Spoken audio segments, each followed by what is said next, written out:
Jagmeet Singh is wrapping up his first full year as leader of the NDP. He's made no secret of his push for diversifying Canada's trading partners. But as the Canada-China relationship continues to fray, is trade with China still on the table for the NDP? And how would he handle the case of the detained Canadians in China? Jagmeet Singh is the leader of the NDP, and he joins me from Toronto. Hi, Mr. Singh. Great to see you again. Thanks for your time. Hi, Vashi. My pleasure. Thank you. I want to start off by asking you, Mr. Singh, about one of the biggest foreign policy issues facing the country right now, and that is the issues with China and the relationship with China. Your MP, one of your MPs, Don Davies, says Canada shouldn't extradite Ms. Meng because the detainment request was politically motivated. Is that your party's position? Well, what our party's position is that there's a lot of concern around recent comments made by Donald Trump. And a lot of folks are concerned about the fact that he has alluded to the fact that this extradition and this arrest will be used potentially in some way as a tool or leverage in trade negotiations with China, and that's deeply concerning. That should never be the case. In terms of our official position, we believe in following the rule of law, and it's an important principle that we should maintain. Do you believe that the arrest of Ms. Meng was following the law and not politically motivated? Well, the arrest and what's happening right now seems to be all in accordance with the rule of law. The concern is, instead of that, the concern is actually on the comments made by Trump and the fact that he's looking at this as a potential leverage in trade deals. That's very concerning. With Trump, we're seeing again and again a lot of departures from the way we would expect a president or someone in a position of power to act. And this is just another example of, again, this deeply concerning trend or ongoing practice of using opportunities in a very inappropriate way and making comments very inappropriately, referring to this as a potential leverage in trade negotiations, which that is deeply concerning and should never be the case. Do you then agree with Mr. Davies that Canada should not extradite Ms. Meng? No, we've made our position clear in terms of following the rule of law and ensuring that anytime we're in these circumstances, we should follow the right practices when it comes to following through on all procedures and due process. So Mr. Davies is not speaking for the party? He's, I think, expressing frustrations around Mr. Trump, but I've given you our official position. Okay. Do you believe that it's time for the Prime Minister to ramp up pressure on China and personally intervene now that a third Canadian has been detained? Yeah, I think people are really concerned about that. I think Canadians expect that our country will step in for diplomats and Canadians that are being detained. One person might have been seen as there could have been a particular circumstance around that. At this point, with 3 people detained, it's becoming very obvious that there is some serious concerns, and we need our government to step in and make sure that Canadians are safe and secure. So this is absolutely an example of where the government should be taking this matter very seriously and ramping up protections and ensuring that the folks that are being detained are treated appropriately, properly, and they're safe and secure. What do you mean by ramping up protections? Or ramping up in terms of finding out what's going on, why is this happening, making sure that people are safe, that their security is protected, that they're not in a compromised position, that they're being treated well. These are the things that we need to be putting attention on. Do you think that's the job for the Prime Minister himself? Or, you know, because he was asked about this and he said that in this case right now, that he has not been in touch, for example, with China's president, that this is not the time for that. Do you think it is the time, like the Conservatives have been calling for, or do you trust what the Prime Minister is saying? Well, I think that it is certainly time to increase pressure to ascertain the safety and the details around the folks that have been detained. So I think we need to see some action in terms of some reassurance that they're okay.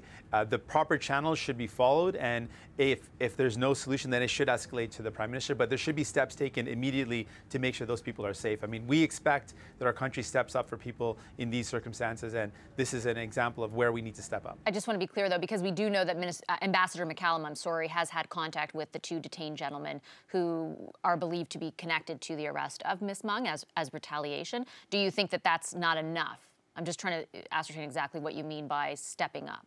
Sure, there's 3 people now, so we need to make sure that all 3 people there's contact with all 3 people, that they're all safe and secure, and that there is discussions around what the nature is of this detention and if there's going to be a path to rectify any matters that exist right now, any problems that exist. So we need to make sure that those steps are taken. Where do you see Canada's relationship with China going from here? Should the country be trying to increase trade with China given our dependence on the U.S.?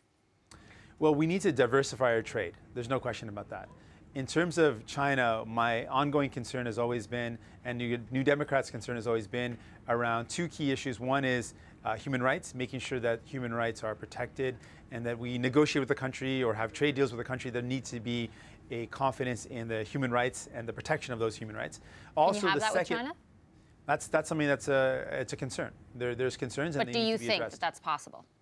I think everything's possible, and you should keep everything on the table. Those are concerns that need to be addressed. The second thing that we need to make sure, any trade agreement has to be a fair trade deal. And what I mean by that particularly is there's no way we can compete. Canadian business can compete with anyone in the world. Our workers and our businesses are global leaders, but they can't compete with a country that doesn't have similar rights for workers, that doesn't have similar rights for environmental regulations and protections. Those need to be addressed. So we can't be put on a competitive disadvantage with a country that doesn't have the same protections for workers and for the environment. That wouldn't be in the best interest of Canadians, and that shouldn't be the type of deal that we ever agree to. I want to switch to an issue closer to home here. The federal government announced $1.6 billion in funding for Alberta, much of it loan guarantees, but the premier there, Rachel Notley, says what the province really needs is money for rail cars. Should the federal government heed that call? Should they be giving the province of Alberta money for rail capacity? Well, I take a different approach. I think that the focus has to be on, so currently the approach has been to basically give another blank check.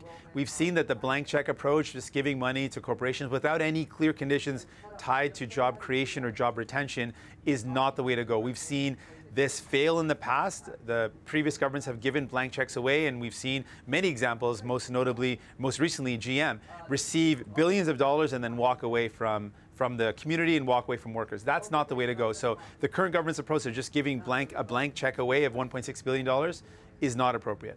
What I would like to see is investments that directly help workers out. People are struggling. People are in a tough way. We need to see supports that are targeted directly to the people impacted with relief for those people, those workers, as opposed to a blank check giveaway to the corporation. Rachel Notley, though, says that helping increase rail capacity, thereby helping get oil to other markets, will help with the job situation. Would you, if you were Prime Minister, give money to the province of Alberta, give taxpayer money to the province of Alberta to help fund an increase in rail capacity? Well, first of all, I have to acknowledge that Premier Notley has taken some significant steps recently that has helped out with some of the problems that the province is faced with. Her recent decision around reducing production has shown to be effective and has helped out her province. So I understand the intentions and the success of some of the steps that Premier Notley has taken. I would take a different approach in terms of what I would do with public federal dollars to provide more direct relief to the province. So I believe in providing more direct relief to the workers and also making investments to create opportunities that are long-lasting and sustainable. Workers that are working in the oil field are not to blame because of a volatile commodity, whether it's locally, domestically, or internationally. Even if there was rail capacity, we know that the commodity prices are not stable. I would like to invest our money into something that is stable, sustainable, long-lasting, and that's what I think we should be doing with our public dollars. Do you not think, Mr. Singh, though, there is a problem in Alberta right now getting the product to markets? Well, I think that the bigger problem is that there hasn't been a diversification of the economy, that there's been a reliance on one commodity, and that is subject a province to busts and booms. Unpredictable and volatile markets have resulted in unpredictable and precarious work. What would you do with that product, though, then? Would you just leave it all in the ground? Well, I think that the focus, and I've made it really clear, my focus is on building an economy that is sustainable, that is not subject to busts and booms, that is something long-lasting, that creates opportunities for today and for tomorrow. Those are what people depend on us to do. The tough decisions to create opportunities that are going to create good jobs that people can rely on, they can earn a living and support their families, and that's what I have to do as a federal leader, and I think that's what we need to be focusing on. But I guess I take your point, but do you understand how people who work in the oil patch consider that their jobs exactly how you just described, and that they feel that they are in jeopardy if the product can't get to market? So what would you do? I mean, even if you diversify the economy, what do you do with the oil?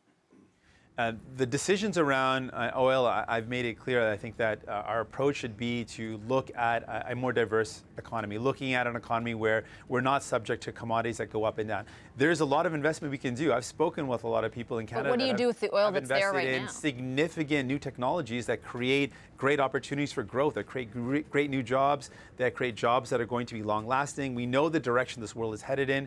It's a direction of green energy, renewable energy, and those are the opportunities that we need to capitalize on right now. Is it either or? Is it either or, though? Well, with our public dollars, we need to be investing in something sustainable. The private sector can do what they need to do as long as they fit within the rules that we set out, the parameters we set out, but the private sector can do what it needs to do. At the federal level, we need to make decisions that create long-lasting, good jobs that are sustainable, that are long-lasting, that are predictable, and that aren't subject to bust and boom, but also do our part to reduce our emissions, because we know that ongoing increase of emissions is going to result in a scenario where many people's jobs and livelihoods will be threatened. So you wouldn't give Premier Notley any money for rail capacity, just to be clear? Well, my focus would be on investing in the province in a way that creates more sustainable growth. So you wouldn't? So you wouldn't? I've given you my answer. You didn't say yes or no, but thank you, Mr. Singh. I appreciate your time. Thank you.